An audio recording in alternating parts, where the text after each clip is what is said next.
I was looking for love. I wanted to spend the rest of my life with somebody, to go on holiday with someone, to go out for dinner. It was one swipe right on a dating site to say she liked him that changed her life forever. He called himself Manny, his real name, Emmanuel Scots. He just had a little sparkle about him. You know, when the messages started, there was a lot of banter, it seemed to flow. He clearly was an intelligent man, and that excitement sort of, you know, you're looking forward to the messages. Vicky, who runs her own business, was after romance. Emmanuel Scots was after her money, but he didn't hide behind his photo like many scammers. They actually met for coffee and cake, even slept together. He groomed her for more than a year, persuading her to part with her money, claiming to invest it on her behalf, but it was all part of his scam. He has perfected seducing women and making them feel loved. He's an evil, manipulative man, and lying comes second nature to him. In a 2-month-long trial at Kingston Crown Court, ending in November last year, Emmanuel Scots was described as a career fraudster. He'd actually been seeing several women. 4 gave evidence in court. It was a very strange sensation when you actually realise that this person that sat in the docks actually was telling all these other women at the same time how much he loved them, and he was calling you, then he would be calling her and her and her. She feels she's not only let herself down, but also her family. I felt that my son deserved a much better mum than what he got because of what I'd allowed to happen. I needed someone to tell me that I was actually still a good person.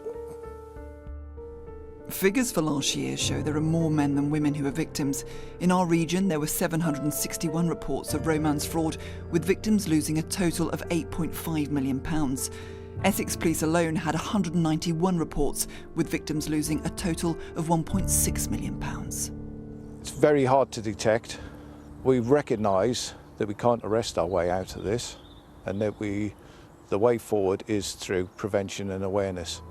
City of London police carried out the investigation into Scots, but Essex police and victim support have been helping Vicky with the first romance fraud support group of its kind in the country, and its prevention work is reducing the number of cases.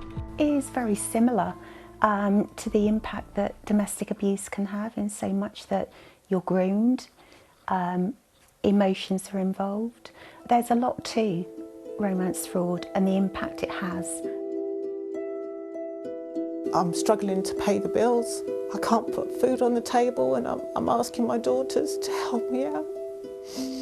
And I feel ashamed. I feel ashamed that I've put myself in that position because I trusted somebody. Emmanuel Scots has been sentenced to 12 years in prison. It didn't just leave Vicky out of romance, but also thousands of pounds out of pocket. Well, Debbie's with me now. Why did Vicky believe him?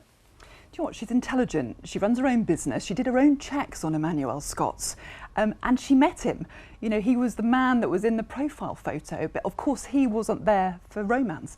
On the scammer's side, you've got to think that obviously they have to be intelligent too. They have to do their homework. They're after money, so they have to be on the ball. And if you think about it, Emmanuel Scots had to remember exactly what he said to 4 different women. Is it unusual for people to meet their scammers? Yeah, this case was just on a completely different level. Normally a scammer will hide behind a photo, somebody else's photo that they've taken off the internet. They'll message for weeks or months, they'll phone them, but they'll avoid meeting. They'll say that they're on a rig in the North Sea or something, or they're with the forces abroad, or there's been a family death so they can't actually meet. And then there'll be that urgent kind of call for help and give me money. And of course the victim won't report them because they feel embarrassed that they've been conned. So what's the advice for people out there? Action Fraud says use a reverse image search for photos to see if there's someone else's photos.